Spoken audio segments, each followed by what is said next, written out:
Hi అండి, అందరికీ నమస్తే. నేను మీ సునీల్ మద్దాల. మహాసేన రాజేష్ ఏంటంటే ఎన్ని స్టెప్పులుగా మారాడో, మహాసేన రాజేష్ ఎన్ని రకాలుగా మారాడో నిజంగా మనం ఒక వీడియోలు చేస్తూ వస్తున్నాం. కాకపోతే ఇప్పుడు ఈ వీడియో ఏంటంటే కనుక మహాసేన రాజేష్ పార్టీ పెట్టడం వల్ల ఏ పార్టీకి నష్టం, ఆంధ్రప్రదేశ్ రాష్ట్రంలో మహాసేన రాజేష్ పార్టీ పెట్టడం వల్ల ఏ పార్టీకి ఎక్కువ నష్టం జరుగుతుంది అనేది మనం డిస్కస్ చేయబోతున్నాం. మన వీడియోకి వెళ్ళే ముందు నాది రిక్వెస్ట్ ఉంది, ప్లీజ్ లైక్ చేయడం మర్చిపోద్దు. కొత్త వాళ్ళు అయితే కనుక ఖచ్చితంగా సబ్స్క్రైబ్ చేయండి, ఎందుకంటే మరిన్ని ఇలాంటి వీడియోస్ మీ ముందు తీసుకురావడానికి ప్రయత్నం చేస్తుంటాను. వీడియోలోకి వెళ్ళిపోతే కనుక మహాసేన రాజేష్ పార్టీ పెట్టడం వల్ల ఏ పార్టీకి ఎక్కువ నష్టం అంటే కనుక మీ అభిప్రాయం ఖచ్చితంగా తెలియజేయండి. నా అభిప్రాయం ఏంటో నేను చెప్తాను, మీ అభిప్రాయం ఏంటో నేను తెలుసుకోవాలన్నాను. కాబట్టి మీ అమూల్యమైన అభిప్రాయాన్ని కామెంట్ రూపంలో తెలియజేయండి.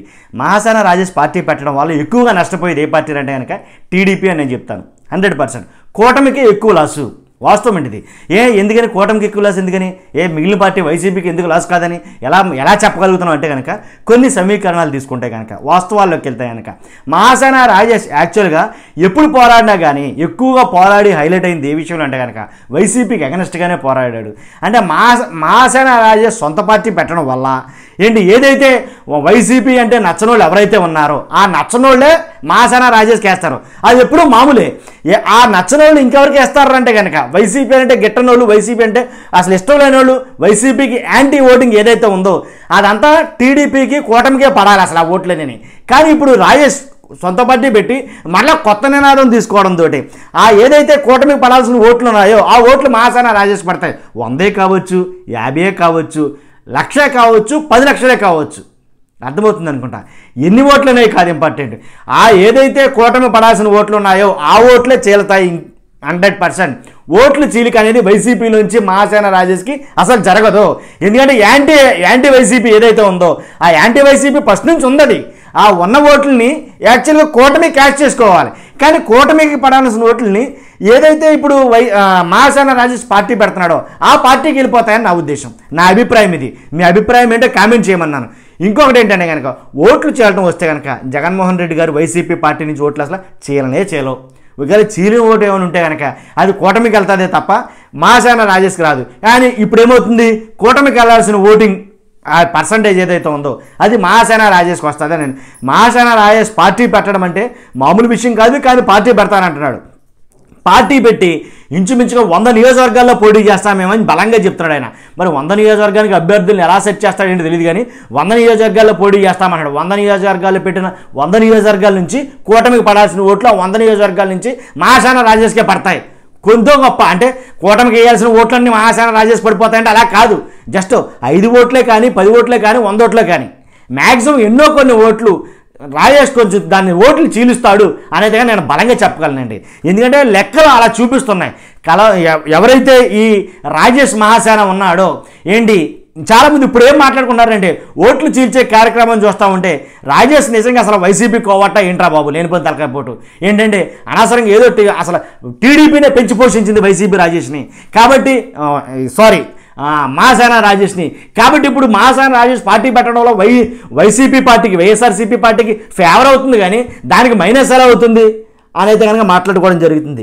రాజేష్ గారు ఏదైతే ఒక పోస్ట్ పెట్టాడో ఆ పోస్ట్లో అర్థం కూడా నేను వైసీపీ పార్టీకి వ్యతిరేకం కాదు, నేను టీడీపీ పార్టీకి వ్యతిరేకం కాదు, నేను జనసేన పార్టీకి వ్యతిరేకం కాదు, నేను బీజేపీ పార్టీకి వ్యతిరేకం కాదు, మేము ఏ పార్టీకి వ్యతిరేకం కాదు, మా ఆత్మగౌరవం కోసం లేదా మేమున్నాం అనే ఒక గుర్తింపు కోసం కాబట్టి మేము పాకులాడతాం, అందుకోసం ఈ పార్టీ పెడతామని అన్నాడు ఆయన. అసలు వైసీపీ పార్టీ కోసమే కదా నువ్వు యాక్చువల్గా ఇంతకాలం పోరాడింది, వైసీపీకి అగనెస్ట్గానే కదా ఇంతకాలం పోరాడింది. మళ్ళీ ఈ మాటలు ఏంటో నాకు అయితే అర్థం కాల. అంటే వైసీపీ రాజేష్ మహాసేన గారిని తక్కువ చేయాలో లేకపోతే రాజేష్ మహాసేన గారు చెప్పే మాటలు తప్పు అని అంటలా.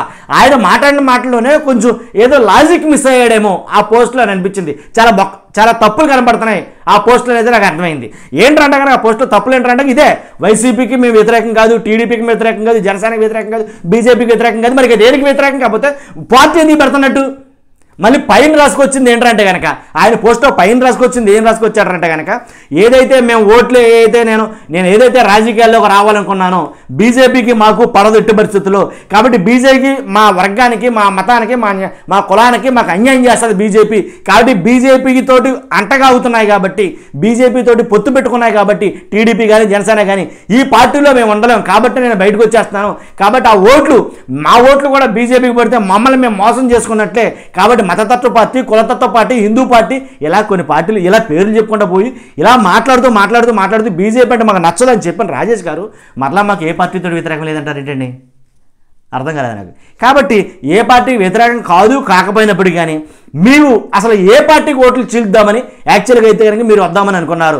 100 నియోజకవర్గాల్లో పెట్టినప్పుడు మీ ఓట్లు మేము గెలుస్తామో గెలవం మాకు తెలుసు, గెలవమని మాత్రం ఇలాగా ఏంటంటే రాజేష్ గారి దగ్గర నుంచి ఫస్ట్ నుంచి ఉన్న ఒక బ్యాడ్ క్వాలిటీ ఏంటంటే కనుక ఫస్ట్ నుంచి తాను ఏదో ఊహించేసుకుంటూ, అంటే వాస్తవంగా సీట్ ఇచ్చినప్పుడు పలానా ఆయన సీట్ ఇచ్చారు పెద్ద ఆయన నాకు, కాబట్టి నేను మీ నియోజకవర్గానికి వస్తున్నాను, కాబట్టి నేను మీతో పాటు పనిచేస్తాను, మీతో పాటు కలిసి ఉంటాను, మీతో పాటు తిరుగుతాను, మీ మంచి చెడ్డలు చూస్తాను అని చెప్పడం మానేసి నేను ఆగిపోతా, ఏంటి నేను పలానా వాళ్ళకి నచ్చలేదు, నాకు సీట్ ఇవ్వడం జనసేనకి నచ్చలేదు, నాకు సీట్ ఇవ్వడం టీడీపీకి నచ్చలేదు, నాకు సీట్ ఇవ్వడం బీజేపీకి నచ్చలేదు, ఇలా రాంగ్ వేలోనే థింక్ చేశారే తప్ప పాజిటివ్గా ఎప్పుడు థింక్ చేయలేదేమో. అరే ఆ సీట్ ఇచ్చారు కాబట్టి ఆ సీట్ కోసం తగినటువంటి కష్టాలు పడలేదేమో. ఒక్కో వీడియో ఒక రకంగా పెట్టారు మహాసేన రాజేష్. ఏంటంటే వాగిపోతానని, లేదా ఉంటానని, లేదా వెళ్ళిపోతానని, ఇలా రకరకాల వీడియోలు అయితే పెట్టడం జరిగింది. ఇవన్నీ కూడా ఏంటంటే స్టెబిలిటీ లేని మైండ్గా అయితే కానీ జనాలు చూస్తున్నారు అనమాట. కాబట్టి రాజేష్ మహాసేన పార్టీ పెట్టడం వల్ల 100% నష్టం ఏదైనా జరుగుతుంది అంటే కనుక అది కూటమికే జరుగుతుంది. ఇది నా పర్సనల్ ఒపీనియన్, స్ట్రాంగ్ ఒపీనియన్, దాంట్లో డౌటే లేదు. ఎందుకంటే చాలా లెక్కలేసిన మీదట ఈ మాట నేను మాట్లాడుతున్నా. ఎందుకంటే కనుక వైసీపీకి పోయేది ఏమీ లేదు. మీరు బాగా థింక్ చేస్తే మీకు అర్థమవుతుంది. వైసీపీకి పోయేది ఏమీ లేదు. రాజేష్ దగ్గర ఉన్న అభిమానులు కానీ, రాజేష్ అంటే ఉన్నటువంటి ఎవరైతే ఉన్నారో, ఫర్ ఎగ్జాంపుల్ ఈయన పార్టీ పెట్టాడు అంటే కనుక రాజేష్ గారు ఒక లెక్క వేసుకొని ఉంటాడు నాకు తెలిసి.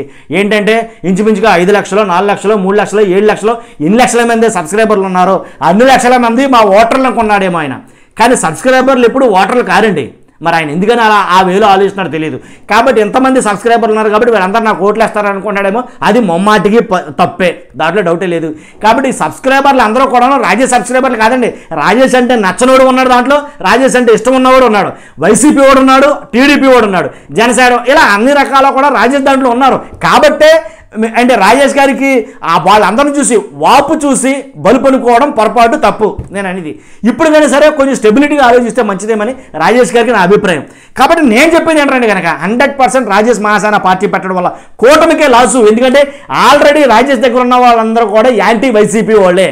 కాబట్టి వైసీపీ అంటే నచ్చని వాళ్ళు ఉన్నారు. ఈ నచ్చని వాళ్ళందరూ ఎవరికి ఇప్పుడు దాకా ఫేవర్ చేశారంటే కూటమికి ఫేవర్ చేశారు, కూటమి తరపున ఉన్నారు, కూటమినే నమ్ముకున్నారు. కానీ ఇప్పుడు ఎప్పుడైతే కూటమి కాదని మళ్ళీ రాజేష్ మహాసేన విడిగా వచ్చి ఇంకో పార్టీ పెడుతున్నాడో ఇప్పుడు ఆటోమేటిక్గా వాళ్ళకి పడాల్సిన ఓట్లు కొద్ది గొప్ప 5, 10, 15, 1,00,000, 2,00,000 నువ్వు చెల్లిస్తున్నావు. దానివల్ల ఎవరికి ఎక్కువ లాస్ అంటే కూటమికి ఎక్కువ లాస్. అర్థమైంది కదా క్లియర్గా. సో కాబట్టి వైసీపీకి ఎటువంటి లాసు లేదు, వైసీపీకి పోయిదేమి లేదు అసలు నన్ను అడిగితే కనుక.